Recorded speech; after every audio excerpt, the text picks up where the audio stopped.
నేను అనిల్. సమాజంలో 80% పైగా ఉన్న మెజార్టీ జనులకే రాజ్యాధికారం దక్కాలన్న లక్ష్యంతో టీవీ9 టీవీ1 చేపట్టిన బృహత్తర కార్యక్రమానికి స్వాగతం.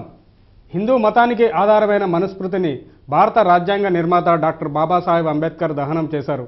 1927 సంవత్సరంలో మహత్ చెరువు వద్ద ఆయన మనుస్మృతిని దహనం చేసి మనవాదాన్ని అంతం చేయాలని పిలుపునిచ్చారు. అసలు మనుస్మృతి భావజాలం ఏమిటి, అది ఇప్పుడు ఎలాంటి రూపాల్లో ఉంది, రాజ్యాంగ నిర్మాత అయిన బాబాసాహెబ్ అంబేద్కర్ అసలు మనుస్మృతిని ఎందుకు దహనం చేశారో చర్చించేందుకు సామాజిక శాస్త్రవేత్త, దళిత బహుజన ఉద్యమ నేత డాక్టర్ కత్తి పద్మారావు గారు మనతో ఉన్నారు. నమస్తే పద్మారావు గారు, ముందుగా మీరు మా స్టూడియోకి వచ్చినందుకు మీకు ధన్యవాదాలు తెలుపుతున్నాను. సార్, ఇది మనుస్మృతి దహనం సాంస్కృతిక విప్లవం అనే అంశం మీద మీరు మాట్లాడడానికి వచ్చారు. అసలు మనుస్మృతిని ఎందుకు దహనం చేశారు అంబేద్కర్ అనేది దాని మీద ఒక క్లారిటీ లేదు. అంటే దహనం చేశారు, దగ్ధం చేశారు అనేది ఒక ప్రచారంలో ఉంది, కానీ ఆ భావజాలాన్ని, హిందూ భావజాలాన్ని, ఆ మనువాద భావజాలాన్ని అసలు ఎందుకు దగ్ధం చేయాలనుకున్నారు? డాక్టర్ బిఆర్ అంబేద్కర్ చేసిన పోరాటాల్లో అత్యున్నతమైన పోరాటం మనుస్మృతి దహనం. మనుస్మృతి దహనానికి ముందు ఆయన మనుస్మృతిని పూర్తిగా అధ్యయనం చేశారు. భారతదేశంలో మనుస్మృతిని ఆనాటికి శూద్రుల్లో కానీ అతి శూద్రుల్లో కానీ అధ్యయనం చేసిన వారు తక్కువ. మనుస్మృతిని అధ్యయనం చేసిన తర్వాత ఆయన మహద్దు చెరువు పోరాటంలో ఒక మహద్దులో ఉండేటటువంటి చెరువులో కొంతమంది త్రైవర్ణాలే నీళ్లు తాగొచ్చు, శూద్రులు అతి శూద్రులు నీళ్లు తాగకూడదు అనే పోరాటం చేసిన తర్వాత ఆయన మనుస్మృతి భావజాలం త్రైవర్ణాల్లో ఉంది అని చెప్పి గమనించాడు. బ్రాహ్మణమాస్య ముఖమాసి బాహు రాజన్యకృత ఊరు తదస్య అద్వైస్య శూద్రో అజాయత అని ఇక్కడ ఉన్నటువంటి మొత్తం ప్రజలు నమ్ముతున్నారు. అప్పుడు 1927 అది, అంటే స్వతంత్రోద్యమం బాగా ముమ్మరంగా నడుస్తున్నటువంటి కాలంలో సామాజిక అసమానతలకు వ్యతిరేకంగా నిజమైన మరో స్వతంత్రం కోసం, సామాజిక స్వతంత్రం కోసం పోరాటం అంబేద్కర్ చేస్తున్నాడు. భారతదేశాన్ని భౌగోళికంగా విముక్తి చేసుకోవడానికి మాత్రమే గాంధీ చేస్తున్నాడు. గాంధీ గారికి చాలా విషయాలు, భారతదేశంలో ఉన్న మూలమైన లోతులు ఆయనకి తెలియజెప్పాల్సినటువంటి చారిత్రక అవసరం కూడా వచ్చింది. ఆ క్రమంలో మనుస్మృతితో మనుస్మృతి యొక్క భావజాలంతో దేశాన్ని నుంచి నువ్వు స్వాతంత్ర్యం తీసుకున్న బ్రాహ్మణులు, క్షత్రియులు, వైశ్యులు, శూద్రులు, అతి శూద్రులు, ఈ 5 వర్ణాలుగానే దేశం ఉంటుంది, కానీ వీళ్ళందరికీ కామన్ కోడ్ రాదు. కామన్ కోడ్ రాదు. దీని లోపలికి, చాలా లోపలికి వెళ్లే ముందు చాలా మందికి అసలు మనుస్మృతి అంటే ఏంటి అనేది ఒక చిన్న డౌట్ ఉంటుంది. అంటే అది ఏముంది అందులో, దాన్ని ఎందుకు ఆయన దగ్ధం చేశారనేది ఒక చిన్న క్లారిటీ ఇవ్వండి. ఒకటే, మనుస్మృతి అనేది ధర్మశాస్త్రం. మనుస్మృతి, పరాశర స్మృతి, యాజ్ఞవల్క్య స్మృతి, నారద స్మృతి అని 5 స్మృతులతో అప్పుడు మనకి ఇప్పుడు రాజ్యాంగంలో కోడ్ ఎలా ఉందో ఆ కోడ్ని బట్టి పరిపాలన సాగుతుండే. అప్పటికంటే దగ్గర 1947 డాక్టర్ బిఆర్ అంబేద్కర్ ఆయన రాజ్యాంగం రచించే వరకు మనుస్మృతే ఇంటర్నల్గా మనకు పాలనలో ఉంది. ఇంగ్లీష్ వాళ్ళు వచ్చినా దాని భావజాలాన్ని తీసేయలేకపోయారు. అయితే ఆ మనుస్మృతి, స్మృతి అంటే ధర్మశాస్త్రం, మను అంటే మనువు చేత రాయబడిన ధర్మశాస్త్రం. మను అనేవాడు ఒక వ్యక్తి లేదా ఒక సంస్థగా రాశారా, గుప్తుల కాలం తర్వాత ఇది రాయబడింది. అంటే బౌద్ధం మానవులందరూ సమానం, సంఘం అంత సంఘం మొత్తానికి ఒకటే కోడ్ బౌద్ధంలో ఉంది. సంఘమే ధర్మం అన్నాడు, ధర్మం సంఘధర్మమే అన్నాడు. దీన్ని దెబ్బకొట్టాలంటే మానవుల్ని ఒక 5 విభాగాలుగా ముందు వర్ణాలుగా చేస్తే 5 నుంచి 6,000 కులాలు ఇప్పుడు పుట్టినాయి. ఈ బేస్ చేసింది అంటే మానవులకు జన్మించరు, వర్ణానికే జన్మిస్తారు అనే బేస్ని వేసినటువంటి గ్రంథం మనుస్మృతి. అంటే మానవుల్ని విభజించిన గ్రంథం, ప్రపంచంలో ఎక్కడలేదు. మళ్ళీ ఇటువంటి మనుస్మృతి అనే గ్రంథం ప్రపంచంలో ఎక్కడలేదు. అయితే నీషే, హిట్లరు, ప్రపంచ నియంత్రణంతరూ దీన్ని అధ్యయనం చేసే మనుషుల్ని విడగొట్టడం ద్వారానే పాలించగలం. దీనికి బేస్ ఎక్కడ పడిందంటే భారతదేశానికి ఇన్విడర్స్గా వచ్చిన ఆర్యులు భారతదేశంలో ఉన్న మొత్తం జనసమూహాల్ని పాలించాలి అంటే మనం తప్పకుండా గుంపులు చేయాలి, వీళ్ళని విభజించాలి, వైరుధ్యాన్ని క్రియేట్ చేయాలి. వైరుధ్యాన్ని క్రియేట్ చేసినప్పుడు మాత్రమే, ఇప్పుడు మీరు మెజారిటీకే రాజ్యాధికారం అన్నారు, ఈ మెజారిటీకని మళ్ళీ చర్చించుకోవాల్సి ఎందుకు వచ్చింది అంటే మెజారిటీ ప్రజలు విడిపోయి ఉన్నారు, కులాలుగా వర్ణాలుగా విడిపోయి ఉన్నారు. ఆ వర్ణాలుగా విభజించినటువంటి మొదటి గ్రంథం మనుస్మృతి. ఒకవేళ మనుస్మృతి ఉంటే ఇప్పుడు రాజ్యాంగం అక్కర్లేదు. మనుస్మృతిని తగలబెట్టినాకే భారత రాజ్యాంగం వచ్చింది. అంటే భావజాల పరంగా తగలబెట్టాడు ఆయన. అంటే ఈ మనుస్మృతి భావజాలాన్ని నీ మనసులో ఉంటే నువ్వు తగలబెట్టుకో. అప్పుడు గాంధీకి మనుస్మృతి భావజాలం ఉంది. ఆయన ఏమన్నాడు, ఏ వృత్తివాడు ఆ వృత్తి చేయాలి, పాకి వృత్తివాడు పాకి వృత్తి సరిగా చేయాలి, వైశ్యుడు వైశ్య వృత్తి చేయాలి అన్నాడు. అప్పుడు అంబేద్కర్ క్వశ్చన్ వేశాడు, మీరు వైశ్యులు అంటే ఏదో ఒక చింతపండు కొట్టో ఏదో ఒక కందిపప్పు కొట్టో పెట్టుకోవచ్చు కదా, మరి భారతదేశానికి రాజకీయాలు ఎందుకు నడుపుతున్నారు? మీరు బ్రాహ్మణులు, నెహ్రూ బ్రాహ్మణుడు, పటేల్ బ్రాహ్మణుడు, తిలక్ బ్రాహ్మణుడు, కాయస్థులు బ్రాహ్మణులు ఇద్దరు కలిసి ఇవాళ జాతీయోద్యమంలో నాయకత్వం వహిస్తున్నారు. మరి మీరు రెండు కులాల వృత్తి అది కాదు, కానీ మేము అందరం అంగీకరిస్తున్నాం, జాతీయ నాయకులకి అంగీకరిస్తాం అంటే మీరే వృత్తిని దాటారు. అంటే మొట్టమొదటిసారిగా ఇది ఒక రకంగా బ్రాహ్మణులకే మేలు చేసింది.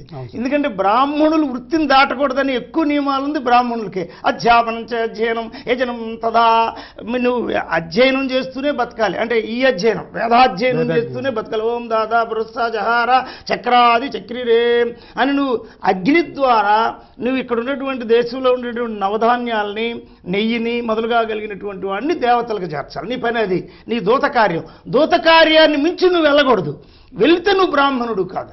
అందుకని ద్విజహ, నువ్వు రెండోసారి పుట్టావు, నీకు జంధ్యం ధారణం చేస్తున్నాము.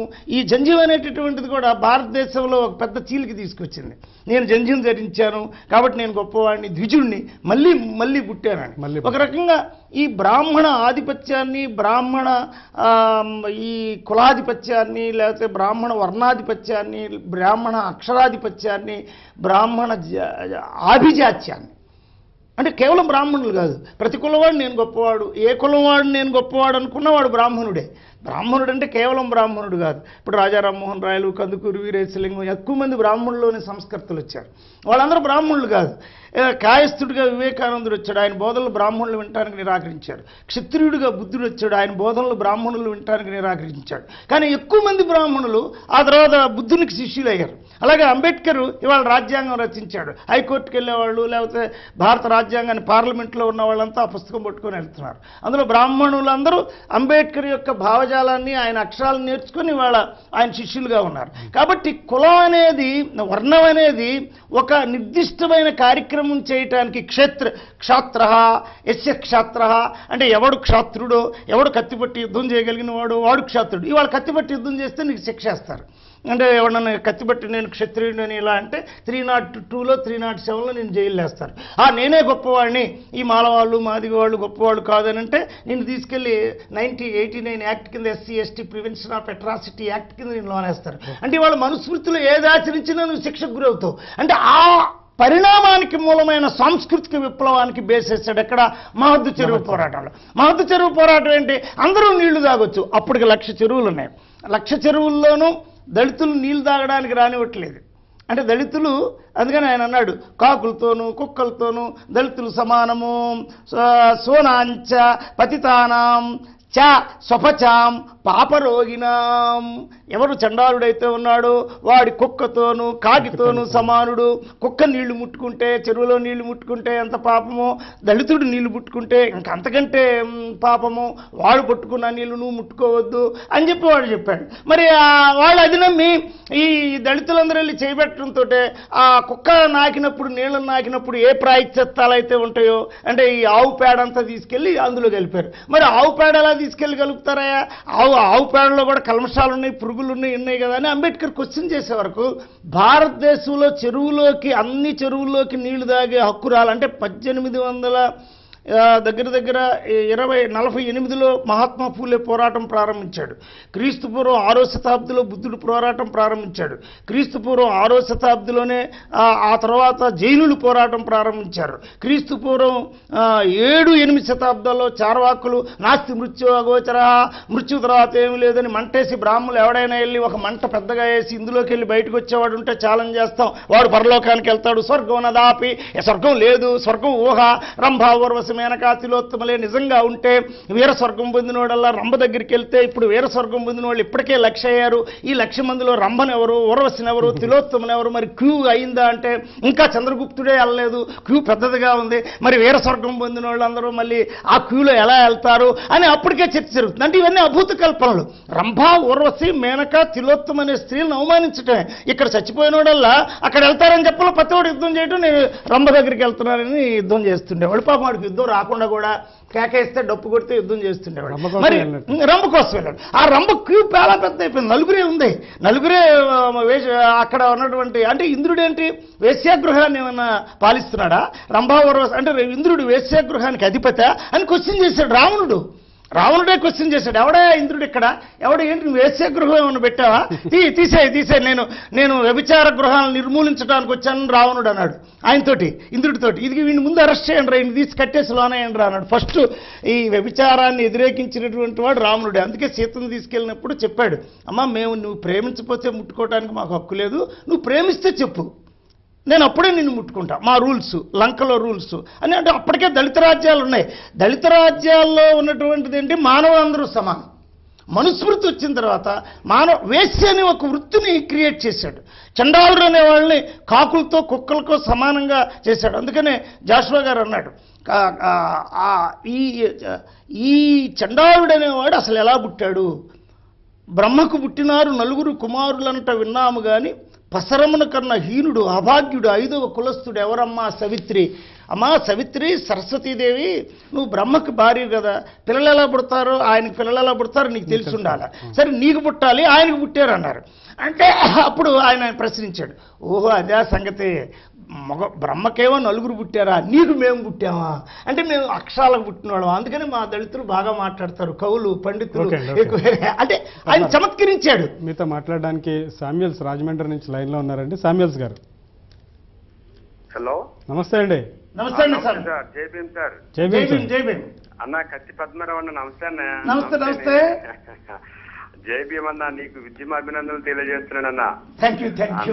మీరు దళితుల యుద్ధ నౌక గద్దర్లాగా ఒక దళితుల ఆశాజ్యోతి, ఒక నడుస్తున్న అంబేద్కర్ అన్న మీరు మా దృష్టిలో అన్న. కత్తి పద్మరావు అన్న, మరి మీకు ఒక విషయం ఏంటంటే, మీరు దళితులలో కలిగిస్తున్న చైతన్యానికి నిజంగా చాలా హ్యాట్స్ ఆఫ్ అన్న.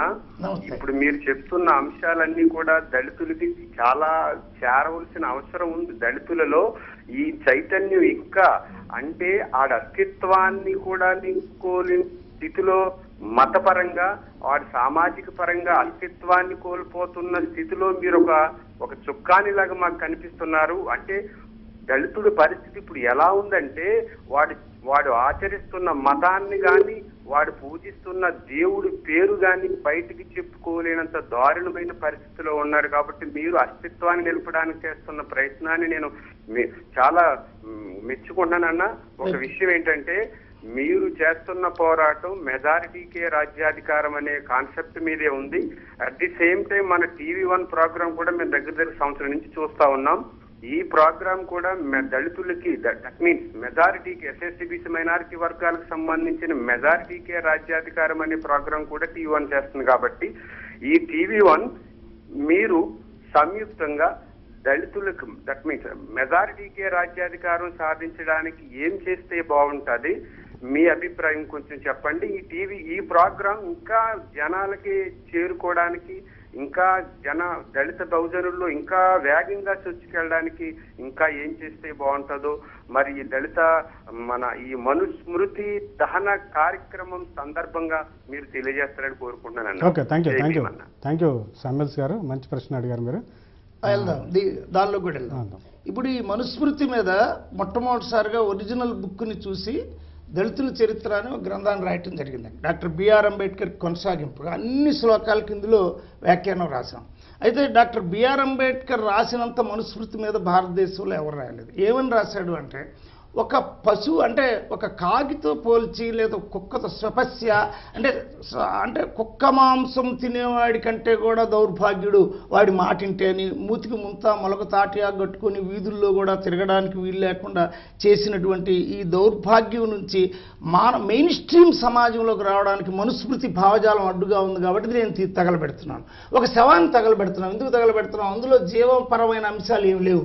ఇక అది ప్రొడ్యూస్ చేసేదంతా సమాజానికి అది నష్టమే కలిగిస్తుంది. కాబట్టి ఆ శవాన్ని వెంటనే తగలబెట్టాలని కుటుంబం వాళ్ళు కూడా భావిస్తున్నారు. వెంటనే తీసుకెళ్తున్నారు, మంచి గంధపు చెక్కలు వేస్తున్నారు, తగలబెడుతున్నారు. అలాగే ఈ మనుస్మృతి అనే గ్రంథంలో ఏమి సమాజానికి పనికొచ్చేవి లేవు కాబట్టి ఇది ఒక శవంలాగా అయిపోయింది, నిర్జీవం అయింది కాబట్టి దీన్ని అప్పుడు సావర్కర్ కూడా హిందూ మత పునరుజ్జీవనోద్యమకర్త కూడా ఏమన్నాడు, అంబేద్కర్ చెప్పినట్టే హిందూ మతంలో చాలా నిర్జించాల్సినవి ఉన్నాయి, తగలబెట్టాల్సినవి ఉన్నాయి. అందులో మనుస్మృతి కూడా ఒకటై ఉండొచ్చు, లేకపోతే అంత గొప్పవాడు ఎందుకు తగలబెడతాడు. నేను కూడా పూర్తిగా చదవచ్చు. న్యాయంగా బ్రాహ్మణులు కూడా చాలామంది మనుస్మృతి చదవలేదు, ఆ భావాల్ని అనుసరిస్తున్నారు తప్ప ఎందుకు మనం మానవుడికి వితరంగా ఉండాలి. వాళ్ళ ఐటీలో పనిచేస్తున్నారు, న్యాయంగా మనుస్మృతి ప్రకారం అయితే చేయడానికి లేదు. నెహ్రూ తండ్రి కూడా మనుస్మృతి ప్రకారం అయితే భారతదేశం మనం పరిగణించలేము, మనం ఇంగ్లీష్ నేర్చుకోలేము, సముద్రం దాటకూడదని మనుస్మృతిలో రాసింది. మరి సముద్రాన్ని చాలా కాలం బ్రాహ్మణులు దాటలా, సముద్రం దాటినాకే వాళ్ళు బారిస్టర్ చదివారు, ఆ తర్వాతే వాళ్ళు భారతదేశాన్ని పాలించడానికి అర్హులయ్యారు. కాబట్టి ఇది ఒక్క దళితులకే కాదు, మొత్తం భారతదేశంలో ఉన్న వర్ణాలందరికీ నా వర్ణ భావాన్ని నేను తగలబెట్టుకోవాలి. మనుస్మృతిని తగలబెట్టడం అంటే నాకున్న కులభావాన్ని, నాకున్న వర్ణభావాన్ని తగలబెట్టాలి. మెజార్టీ ప్రజలు భారతదేశంలో పుట్టిన అందరం, ఈవెన్ మెజార్టీయే కాదు, బ్రాహ్మణులైన, క్షత్రియులైన, వైశ్యులైన, శూద్రులైన ఎవడైనా ముందు మానవులకే పుడతాడు. కానీ మనుస్మృతి ఏం చెబుతుంది, యస్య చండాలః బ్రాహ్మణ పురుషుడికి శూద్ర స్త్రీకి పుట్టాడు అని చెబుతుంది.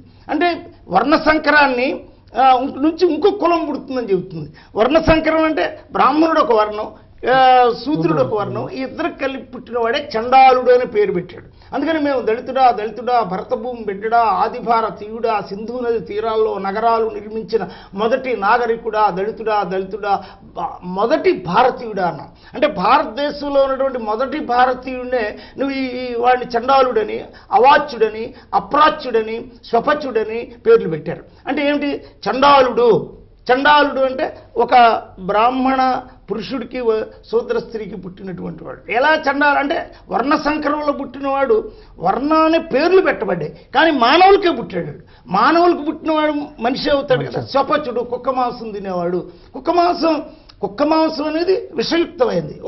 వాడు గేదె మాంసం తిన్నాడు కానీ కుక్క మాంసం తినలా. అట్లా అనుకుంటే వేదాలు, ఉపనిషత్తులు, దర్శనాలు, అరణికాలు, యాగాలు అన్నింటిలోనూ అన్ని మాంసాలు బ్రాహ్మణులు అందరూ తిన్నారు.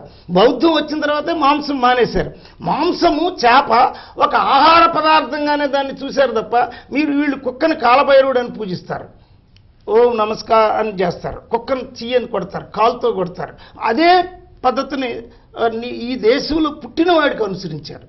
కానీ నువ్వు కుక్కను పూజిస్తున్నావు, నేను కుక్కను పోషించా, కుక్కని ఒక నమ్మకమైన జంతువుగా తీసుకొచ్చా. నువ్వు ఆవుని కేవలం పూజించావు, నేను ఆవుకు గడ్డి పెట్టా, పాలు తీసా.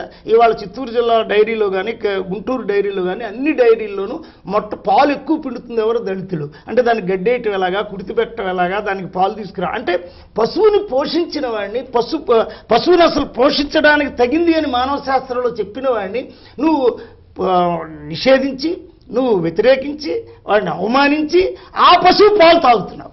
మరి పశువు పాలు తీయడానికి మూలమైన వాడిని నిషేధిస్తున్నావు, ఆ పశువునే పూజిస్తున్నావు. పశువును పూజించడం ఏంటి? మానవుడిని నువ్వు అప్రాచ్యుడా, అవాచ్యుడా, అంత్యజుడా, అప్రాచ్యుడా అంటే వాడేమని చెప్తున్నాడు, నువ్వు చివర పుట్టిన వాడివి, నువ్వు ఈ చివర పుట్టావు కాబట్టి నువ్వు అట్టడుగు సమాజంలోనే ఉండు, నీకు వాడ వేరుగా కడతాం, నువ్వు అంటరాని వాడివి, నువ్వు చూడరాని వాడివి, నువ్వు కనరాని వాడివి, నీకు అక్షరాలు నేర్పొద్దు. అంటే ఇవాళ అక్షరాలు నేర్పింది ఎప్పుడు 1910 నుంచి మనకు స్టార్ట్ అయినాయి, మహా అయితే 1840 నుంచి మనకు స్టార్ట్ అయినాయి. ఇవాళ టీచర్లు అందరూ ఎవరు, ఎక్కువ టీచర్లు దళితులే, వాళ్ళ దగ్గర నువ్వు పాఠాలు నేర్చుకుంటున్నావు. ఇవాళ ఇంగ్లీష్ కేరళలో ఇక్కడికి నేర్పడానికి వచ్చిన వాళ్ళు ఎవరు, దళితులే, కానీ వాళ్ళ దగ్గర నువ్వు ఇంగ్లీష్ నేర్చుకుంటున్నావు. అంటే నువ్వు ఇవాళ ఉపాధ్యాయుడిగా వాడు మారిన తర్వాత నువ్వు ఇంగ్లీష్ నేర్చుకోగలుగుతున్నావు. అంటే డాక్టర్ బిఆర్ అంబేద్కరే మనుస్మృతి తగలబెట్టకపోతే ఈ లక్షలాది మంది టీచర్లు దళితుల్లో ఏర్పడేవాళ్ళు కాదు. డాక్టర్ బిఆర్ అంబేద్కరే మనుస్మృతి తగలబెట్టకపోతే ఇవాళ మనకు 47 మంది ఎమ్మెల్యేలు వచ్చేవాళ్ళు కాదు. ఈ మనుస్మృతిని తగలబెట్టకపోతే ఇవాళ మన విద్యాసాగర్ ఐఏఎస్, మన ప్రవీణ్ కుమార్ ఐఏఎస్, మన మాధవరావు గారు ఐఏఎస్, ఈ ఐఏఎస్లందరూ వచ్చి ఉండేవాళ్ళు. అంటే ఒక పెద్ద గల్ఫ్ని, ఒక పెద్ద ఉక్కు గోడను పగలగొట్టి మెయిన్ స్ట్రీమ్ సమాజంలో ఎవడ ప్రతిభను బట్టి వాడు ఇవాళ కవి, పండితుడు, ఒక జాషువాని మించిన కవి లేడు. గవ్వకు సాటి రాని పలు కాకుల మూకలు అసూయచ్చే నన్ను ఎవిరి దూరిన నన్ను వరించిన శారద లేచిపోవునే ఈ వసుధాస్థలిన్ రవ్వలు రాల్చదని గరగరాలు ప్రచురించద ఆంధ్రవాణికి అన్నాడు. ఆ రోజున విశ్వనాథ సత్యనారాయణ గారు ఏమన్నాడు? అలా నన్నయ్యకు లేదు, తిక్కనకు లేదు, అస్మాదృశుండు అలఘుస్వాదు రసావతార దిశనాహంకారమూర్తి అని అన్నాడు. నేను అహంకారమూర్తిని అన్నాడు కానీ నేను మనిషినల్లా. కానీ జాషువా గారు ఏమన్నాడు? కవిని గన్న తల్లి గర్భంబు ధన్యంబు కృతిని జందువాడు మృతుడుగాడు పెరుగుదోటకూర విఖ్యాత పురుషులు కవిని వ్యర్థజీవిగా దలంతురు. అంటే ఈ బ్రాహ్మణులు మొదలుగా కలిగిన అహంకారంతో ఉండేవాళ్ళు పెరుగుదోటకూర విఖ్యాత పురుషులు. వాళ్ళు చనిపోయిన తర్వాత వాళ్ళ పేరే భారతదేశంలో ఉండదు, కానీ వాళ్ళ జాషువా పేరుంది, వాళ్ళ అంబేద్కర్ పేరుంది. మరి అంబేద్కర్ ఎలా సృష్టి అయ్యాడు? వాళ్ళ నాన్న మనుస్మృతిని తగలబెట్టాడు. వాళ్ళ నాన్నగారు ఎలా తగలబెట్టాడు? ఆయన మహర్రు, ఆయన రిజిమ్లో ఉన్నాడు. ఎక్కడ? ఆర్మీ రిజిమ్లో ఉన్నాడు. ఆర్మీ రిజిమ్లో సైనికుడుగా వచ్చి తన బిడ్డకి చదువు చెప్పాడు, ఇంగ్లీష్ చదువు చెప్పించాడు. తన బిడ్డకి ఇంగ్లీష్ చదువు చెప్పించడం వల్ల డాక్టర్ బిఆర్ అంబేద్కర్ ఆ కాలంలో జీవించినటువంటి బ్రాహ్మణులందరికంటే ఎక్కువ చదువు చదివాడు. ఆయన కొలంబియా యూనివర్సిటీలో డాక్టరేట్ తీసుకున్నాడు. ఆయన బాన్ యూనివర్సిటీ జర్మనీలో డాక్టరేట్ తీసుకున్నాడు. ఆయన ఎకనమిక్ స్కూల్స్ ఆఫ్ లండన్లో డాక్టరేట్ తీసుకున్నాడు. 3 డాక్టరేట్లు తీసుకొని భారతదేశానికి వచ్చాడు. భారతదేశానికి రాజ్యాంగం రాయాల్సి వచ్చింది. గాంధీ, నెహ్రూ, తిలక్, పటేల్ అందరూ కూర్చున్నారు. ఏమయ్యా నెహ్రూ నువ్వు రాస్తావా? అబ్బే అది మనకు అన్ని శాస్త్రాలు రావు. మరి తిలక్ నాకు రాదు. పటేల్ ఎవడు? ఈ బ్రాహ్మణులు ఎవరికి రాలేదు. అప్పుడు ఇంగ్లీష్లోని తెచ్చి రాయించాలనుకున్నారు. కానీ గాంధీకి ఒక ఆయన చెప్పాడు, ఎక్కడో లేడయ్యా, ఇదిగో ఇక్కడే ఉన్నాడు. భారతదేశంలోనే జర్మనీలో లా చదివినటువంటి వాడున్నాడు. బాంబే హైకోర్టులో అద్భుతంగా కేసు వాదించిన వాడున్నాడు. అలాగే ఎకనమిక్స్లో ఫస్ట్ ఇండియన్ కామర్స్ మీద డాక్టరేట్ తీసుకున్నటువంటి వాడు ఉన్నాడు. ఇలాంటి వాడు నీ దగ్గరే ఉన్నాడు, నీ ఎదురుగానే ఉన్నాడు. అంటే అప్పుడు భారత రాజ్యాంగం రాశాడు. మనుస్మృతిని తగలబెట్టడం అంటే భారత రాజ్యాంగంలో సౌభాతృత్వం, సమానత్వం, ప్రేమ, కరుణ, ప్రజ్ఞ అనే అంశాలను తీసుకొచ్చి కాన్స్టిట్యూషన్లోకి బౌద్ధ అంశాలను తీసుకొచ్చాడు. మీతో మాట్లాడడానికి విజయవాడ నుంచి శకుంతల గారు లైన్లో ఉన్నారండి. శకుంతల గారు నమస్తే అండి. నమస్తే. నమస్తే. కత్తి పద్మరావు గారు ఉన్నారు, మాట్లాడండి. నమస్తే అండి శకుంతల గారు. పద్మారావు గారు నమస్తే అండి. నమస్తే. నమస్తే. బాగున్నారా? బాగున్నారా? బాగున్నానండి. మిమ్మల్ని కలుస్తాను, హైదరాబాద్ లో ఉన్నాను. పద్మారావు గారు మీరు ఎంతో సేవ చేశారు. ప్రజారాజ్యం లాంటి పార్టీని కూడా ఒక మంచి సామాజిక స్పృహతో నడపాలని చూశాం. ఆ పరిస్థితులన్నీ దిగజారిపోయాయి. కానీ వాళ్ళ రాజకీయ పరిస్థితులు దిగజారడం అనేది సహజం. కానీ సామాజిక రంగాల్ని, సామాజిక పరిస్థితుల్ని నిలబెట్టవలసిన వాళ్ళే ఇలాంటి వాళ్ళందరూ, నేను నాతో సహా. అయితే మీరు చెప్తున్న మొత్తం 60 ఏళ్ల పరిస్థితులు దళితుల అభివృద్ధి విషయంలో ఏమాత్రం రాజీ పట్టలేదు. కానీ మీరు వెనకబడిన కులాల సబ్జెక్ట్ ని కూడా అందిపుచ్చుకొని కలిపి మాట్లాడవలసిందిగా కూడా నేను కోరుతా ఉన్నా. ఇవాళ ముఖ్యంగా మన రాష్ట్రంలో కానీ దేశంలో కానీ తీసుకుంటే వెనుకబడిన కులాల వ్యవహారం కూడా ఇంతకంటే ఏమాత్రం కూడా తక్కువగానే ఉంది. చదువుకున్న దళితులు, బ్రహ్మాండమైన ప్లేస్మెంట్స్ లో ఉన్న దళితులు కూడా దళితుల గురించి ఎక్కువ ఆలోచించాలి. ముఖ్యంగా నా ఎజెండా ఏమిటి అని అంటే, మీలాంటి పెద్దలు ఇంకా మీ ఎనర్జీస్ అన్ని కూడా ఇవ్వవలసిన పరిస్థితుల్లో దళిత వెనకబడిన కులాల్లో మహిళల మీద జరుగుతున్న అన్యాయాలు సంబంధించి ఏమాత్రం కూడా అవేర్నెస్ లేకుండా దళిత వెనకబడిన కులాల మగవారు ఉండడం అనేది శోచనీయం. ఇందులో డెవలప్ అయిన మగవారు, సంపాదిస్తున్న మగవారు, వెల్ సెటిల్డ్ ఇళ్లలో కూడా చదువుకున్న ఆడవాళ్లు, చదువుకున్న దళిత డాక్టర్లు, చదువుకున్న బ్రహ్మాండమైన ఉద్యోగాలు చేస్తున్న ఐఏఎస్ స్థాయిలో ఉన్న దళిత మహిళల మీద కూడా దాడులు జరుగుతూ ఉన్నాయి. దీనికి అంబేద్కర్ చెప్పిన సిద్ధాంతాన్ని పట్టించుకోరు, మీలాంటి వారి ఆలోచన విధానాన్ని పట్టించుకోరు. ప్రభుత్వం ఇచ్చిన రాయితీలతో పైకి ఎదుగుతూ స్త్రీల మీద మాత్రం అదే దారుణమైన హింసకి ఎప్పుడు ఎక్కడ కారణమైన వాళ్ళని నిరోధించే పరిస్థితి కూడా ఈ 2 వర్గాల నుంచి పైకి వచ్చిన మగవారు కూడా చేయడం లేదు. ఆ వైపుగా చదువుకున్న దళిత వెనకబడిన కులాల మహిళల్ని కూడా చైతన్యం చేసే వైపుగా శకుంతల గారు థ్యాంక్ యూ అండి. ఇప్పుడు యాక్చువల్గా డాక్టర్ బిఆర్ అంబేద్కర్ మనుస్మృతిని తగలబెట్టిన దానిలో దళితులకి ఎంత మేలు జరిగిందో శూద్రులకి, అంటే ఇప్పుడు చెప్పబడుతున్నటువంటి బీసీలకు ముఖ్యంగా మేలు జరిగింది. ఎందుకంటే మహాత్మా ఫూలేని ఆయన గురువుగా ప్రకటించాడు. మహాత్మా ఫూలేని గురువుగా ప్రకటించడమే కాకుండా మహాత్మా ఫూలే గారు 1848 అంటే మనకు స్వాతంత్రం రావడానికి ముందు 100 ఏళ్లకు ముందు మొదటి స్త్రీ పాఠశాల పెట్టాడు. అయితే ఇవాళ బీసీ స్త్రీలు కూడా హిందూయిజాన్ని పక్కన పెట్టి మహాత్మా ఫూలే ఫోటోని ప్రతి ఇంట్లో పెట్టుకోవాలి. ఇందుకు ఆయన ఏం చెప్పాడు, మీరు మూఢాచారాలు, మీరు ఈ బూజు పట్టినటువంటి నమ్మకాలు, అంబేద్కర్ చెప్పినట్టుగా ఈ ఆలోచనలు మొత్తాన్ని పక్కన పెట్టి జ్ఞానపరంగా మనం ఎదిగినట్లయితే ఎస్టీ ఎస్సీ బీసీ మైనార్టీలు కులం లేదు, లేదు. మనందరం భారతీయులు. ఈ భారతీయుల యొక్క సంపదని, ఈ భారతీయుల యొక్క జ్ఞానాన్ని, ఈ భారతీయుల యొక్క సంస్కృతిని మొత్తాన్ని కూడా ఒక కొద్ది మంది 10-15 మంది కొలగొడుతున్నారు. ఈ దశలో మనందరం ఐక్యం అవుదాం అనేటటువంటిదే అంబేద్కర్, మహాత్మా ఫులే ఇద్దరు ఆలోచన.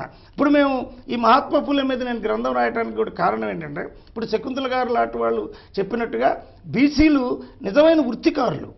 వాడు ఏమన్నాడు, ఇక్కడ రజకుడు అన్నం తింటే నువ్వు చూడొద్దు అన్నాడు, లేదు ఒక కర్మకారుడు అన్నం తింటే నువ్వు చూడొద్దు అన్నాడు. అంటే ఈ శూద్రులు లోన బానిసలు, దళితులు బయట బానిసలు, వీళ్ళిద్దరూ కలిస్తేనే ఈ సమాజంలో మెజార్టీకి రాజ్యాధికారం వస్తుంది. వీళ్ళే కాదు, మైనార్టీలు, క్రైస్తవులు, ముస్లింలు వీళ్ళందరూ హిందూ మతం యొక్క అణిచివేతకు ఎదురుదిరిగి. పద్మరావు గారు, ఏదైతే ఇప్పుడు శకుంతల గారు అడిగారో, మనుస్మృతిలో అసలు స్త్రీ యొక్క స్థానం ఎలా ఉంది, ఎట్లా వర్ణించారు స్త్రీని? స్త్రీ అంటే నాకు తెలిసి స్త్రీ యొక్క స్థానం చాలా దారుణంగా, అంటే స్త్రీ మెదడును చంపి హృదయాన్ని భగ్నం చేసి వాళ్ళ నరాల సత్తువును నిర్వీర్యం చేసినట్టుగా, అంటే ఒక బానిసగా చేసి మగవాడి ముందు పాదాల ముందు బానిసగా పడేసినట్టుగా మనం ఉంది. అయితే దీన్ని మార్చే అంబేద్కర్ గారు వాళ్ళల్లో ఒక హిందూ కోడ్ బిల్ తీసుకొచ్చి వాళ్ళల్లో ఒక ఉత్తేజాన్ని, వాళ్ళకు ఒక స్థానాన్ని, ఒక గౌరవాన్ని కల్పించే ప్రయత్నం చేసినట్లుగా నేను అనుకుంటున్నాను. దాని గురించి మీరు చెప్పండి సార్. అంటే మనుస్మృతిలో మహిళల పరిస్థితి ఎట్లా ఉంది? స్త్రీ అనేటటువంటిది స్త్రీ స్వాతంత్ర్యం అర్హతి అని చెప్పారు. అంటే స్త్రీకి స్వాతంత్ర్యం వద్దు, ఆమె కొంచెం పురుషుడి కంటే కూడా వేగవంతమైన, శక్తివంతమైన కాబట్టి ఆమెను ఇంట్లోనే ఉంచండి, ఆమెకు ముసుగేసి ఉంచండి, ఆమెకు అక్షరాలు నేర్పద్దు. అందుకని శకుంతల మొదలుగాగలిగినటువంటి వీటన్నిటి పుస్తకాల్లో స్త్రీకి ప్రాకృతం, పురుషుడికేమో సంస్కృతం పెట్టారు. అంటే విద్య చెప్పొద్దు అన్నారు. 1848లో మహాత్మా ఫూలే వచ్చి మొదటి స్త్రీకి స్కూల్ పెట్టే వరకు ఇప్పుడు చెప్తున్న పెద్ద కులాల బ్రాహ్మణ స్త్రీలకు ఎవరికి అక్షరాలు లేవు. ఇవాళ బ్రాహ్మణ స్త్రీలు ఏమనుకుంటున్నారు, మాకు పూజలు, వ్రతాలు, నోములు ఇవన్నీ ఉన్నాయి అనుకుంటున్నారు. వాటికే మిమ్మల్ని పరిమితం చేశారు. నా స్త్రీ స్వాతంత్ర్యం అర్హతి. నువ్వు పురుషుడి దగ్గర ఒక రంభలాగా ఉండాలి, ఒక ఓర్వశిలాగా ఉండాలి, ఆమెని సుఖపెట్టాలి అన్నారు తప్ప నువ్వు ఒక ఎబిలిటీ ఉన్న శక్తి వల్ల. మనుస్మృతి తగలబడబట్టే ఈ రోజున మనకి స్పీకర్ మీరా కుమార్ అయింది, ఈ రోజున ప్రెసిడెంట్ మనకి ప్రతిభా పాటిల్ అయింది, ఈ రోజున జయలలిత గారు పాలిస్తున్నారు, ఈ రోజున మాయావతి గారు పాలిస్తున్నారు, ఈ రోజున మమతా బెనర్జీ పాలిస్తున్నారు. ఈ దశకి రావడానికి అంబేద్కర్ పూలే చేసిన పోరాటమే, లేకపోతే వాళ్ళు మళ్ళీ పోరాటం చేయట్లే. ఇప్పుడు మాయావతి ఒక్కటి తప్ప మన జయలలిత కానీ మన మమతా బెనర్జీ కానీ ఆ స్పృహ లేదు. వాళ్ళు ఆ స్పృహ ఉంటే స్త్రీలను ఇంకా ముందుకు తీసుకొచ్చి 50% reservation ST, SC, BC, minority స్త్రీలకు మరి వీళ్ళందరికీ ఇచ్చేవాళ్ళే. అసలు ఏం చెప్పింది, ఒక నక్క లాంటిది స్త్రీ అని కూడా చెప్పారు. ఎందుకు చెప్పారు అంటే, అందుకని నేను అంబేద్కర్ తత్వశాస్త్రంలో స్త్రీకి ఏ విధంగా మనుస్మృతి అడగదొక్కిందో దీనిలో చెప్పాం. అందుకని జాషువా గారు అన్నాడు, ఎవడారగించు అమృత భోజనంబున కలశనో ఈలే మా గంజిబువ్వ, ఎవడు వాసము చేయు శృంగార సౌదాన నక్కెనో ఇయ్యమ్మ పూరి గుడిసా. అంటే వెంటనే ఏమన్నారు, నీ కర్మ అన్నారు. నీకు విద్య లేదంటే, స్త్రీకి విద్య లేదంటే ఇవాళకి 40% మంది స్త్రీలకి ఇవాళ భారతదేశంలో అక్షరాలు రావు. అంటే స్వాతంత్ర్యం వచ్చిన తర్వాత 62 ఏళ్ల తర్వాత కూడా 40% మందికి అక్షరాలు రావంటే, ముఖ్యమంత్రి కిరణ్ కుమార్ రెడ్డి అన్నాడు, సిగ్గుపడాలి మనం ఆంధ్రదేశంలో 40% పైన మనకు అక్షరాలే రావు, ఇంకా మనం ఏదో చేసామని చెప్పుకుంటున్నామని ఆయన అన్నాడు. అంటే ఆయన సిగ్గుపడాల్సిన అవసరం ఉంది. అంటే సిగ్గుపడాల్సిన అవసరం ఎందుకు ఉందంటే, వాళ్ళు మనుస్మృతిని అర్థం చేసుకోవట్లేదు. ముందు స్త్రీని, దళితుల్ని, బీసీలని ఎడ్యుకేట్ చేయటమే మనుస్మృతి దహనం. వీళ్ళు అంటే ఎవరి పిల్లల్ని నాడు చదివించుకోవాలి, ఎవరి అమ్మాయిని వాళ్ళు చదివించుకోవాలి. వాళ్ళు తెలంగాణలో చూడండి 10th క్లాస్ దాటితే మన అమ్మాయిని చదివించట్లేదు. మరి వాళ్ళు తెలంగాణ పోరాటం ఎంత గొప్పదో, కుటుంబంలో మన అమ్మాయి కూడా ఒక MA చదవాలి, BA చదవాలి. ఆ అమ్మాయి రేపు గ్రూప్ 1 పరీక్షలు ఉన్నాయి, అందులో స్త్రీ ఒక ఆధిపత్యంలోకి రావాలి, బ్లూ ఇంక్ నుంచి గ్రీన్ ఇంక్లోకి రావాలి, ఒక సంతకం చేయదలిసింది. అదే అంటే ఒక స్త్రీ అంటే కేవలం ఇంట్లో ఒక భర్తని సుఖపెట్టేది మాత్రమే అనే భావన నుంచి మనుస్మృతి ఏం చెప్తుంది, స్త్రీ భర్తని సుఖపెట్టేది మాత్రమే. నువ్వు ఆమెకు భయపడు, నువ్వు ఆమెను బయటికి రానివ్వకు. ఏరేవాడు ఆ అమ్మాయిని చూస్తే ఆ అమ్మాయికి లోబడే గుణం ఉంది అన్నాడు, అనుమానాన్ని పెంచాడు. ఇవాళ ఏమంటున్నారు, ఇవాళ భర్త బయటికి వెళ్తూ తాళాలు వేసిపోయేవాళ్ళు కూడా 1% ఎక్కడెక్కడ తగులుతున్నారు. అంతేకాదు భార్య ఉద్యోగానికి వెళ్తే కూడా అనుమానించేవాళ్ళు, సెల్ ఫోన్లు పెట్టి విజిలెన్స్ చేసేవాళ్ళు కూడా తగులుతున్నారు. అంటే నీకొక నీతి, ఆమెకొక నీతిగా. ఫస్ట్ హిందూ కోడ్ బిల్లు ఏం తీసుకొచ్చాడు ఆయన, మాతృస్వామ్యం. స్త్రీయే గొప్పది పురుషుడి కంటే. ఎవరు సంతానాన్ని ఉత్పత్తి చేస్తారో వాళ్లే గొప్పవాళ్ళు. అంటే ఇక్కడ దళితులు, స్త్రీలు, శూద్రులు మరియు అగ్ర కులాల్లో ఉన్న ప్రతిభ ఉన్న వాళ్ళంతా. వెనకేమైంది, బ్రాహ్మణుల్లో వాడు వేదమే చదవాలి, వాళ్ళు కెపాసిటీస్ ఉన్నాయి, దేశాన్ని పాలించే కెపాసిటీస్ ఉన్నాయి, దేశాన్ని పాలించకూడదు. అప్పుడు మోతీలాల్ నెహ్రూ ఏం చేశాడు, నెహ్రూ దేశాన్ని పాలించగలడు అని రూల్స్ పక్కన పెట్టేశాడు. అందుకని నెహ్రూ దేశ పాలనకు వచ్చాడు. లేకపోతే ఆయన యజ్ఞహోత్రాలు, కాశ్మీర్ పండితుడు అయితే ఆయన యాగాలు జయ జయ సునాసీర వైశ్వర రాజ్యష్ట దిక్పాలక శ్రేణి గోడీర గోడీద డొక్షిప్త రత్న ప్రభారాజిని రాజితాంగ్రి ద్వయి అంటే వికృత అనేక వ్యూహ పాండీక అంటే ఆ ఒక విగ్రహాన్ని, అమ్మా నువ్వు చాలా గొప్పదానివి, నీ కళ్ళు బాగా ఎర్రగున్నాయి, ఇదిగో ఈ పిల్లోని బలిస్తున్నానని కలకత్తా కాళికాదేవికి బలిచ్చేవాళ్ళుగా ఉన్నారు. ఆ పిల్లోని బలిచ్చడానికి ఒక ఉద్వేగం పూరితమైనాడు. కానీ నెహ్రూ ఒక పరిపాలకుడుగా వచ్చిన తర్వాత ఎన్ని లోపాలున్నా భారతదేశానికి ఒక పాలకుడుగా బ్రాహ్మణుల నుంచి రాగలిగాడు. రేపు మాయావతి కూడా రావచ్చు. అయితే మాయావతికి ద్వారాలు ఎవరు తీశారు, ఈ మనుస్మృతి దహనమే తీసింది. రేపు మాయావతి క్యాండిడేట్ అనే చర్చలో మనం ఉన్నాం, క్యాండిడేట్ కాగలుగుతుంది. ఆ చర్చ దాకా మన భారతీయ మైండ్ వెళ్ళింది. ఇవాళ భారతదేశపు ఈ మైండ్ చర్చ దాకా వెళ్ళింది. ఎంతోమంది హెడ్ మాస్టర్లుగా, ఇవాళ హెడ్ మిస్సెస్గా, ఇవాళ తర్వాత ప్రిన్సిపాల్స్గా రకరకాల పాత్రల్లో ఇవాళ నుండి కింద వాళ్ళందరినీ ఆడవాళ్ళు మెయింటైన్ చేయగలుగుతున్నారు, మగవాళ్ళ కంటే బాగా మెయింటైన్ చేయగలుగుతున్నప్పుడు. ఇప్పుడు తాడి శకుంతల గారు లాంటి లీడర్స్ ఉన్నారు, వీళ్ళు ఒక వేలలో లీడర్స్ ఉన్నారు. కానీ ఆ పార్టీలో వాళ్ళని తొక్కేస్తారు. అక్కడ ప్యాట్రియార్కలిజం, అక్కడ మనుస్మృతిని తగలబెట్టాలి. ఓకే సార్, మనుస్మృతి ఎట్లా అసలు ఈ సమాజంలో నిలబడింది, ఎట్లా స్ట్రాంగ్ అయింది అనే విషయాలు మాట్లాడే ముందు కార్యక్రమంలో ఒక బ్రేక్ తీసుకుందాం. బ్రేక్ తర్వాత చర్చా కార్యక్రమం తిరిగి కొనసాగుతుంది.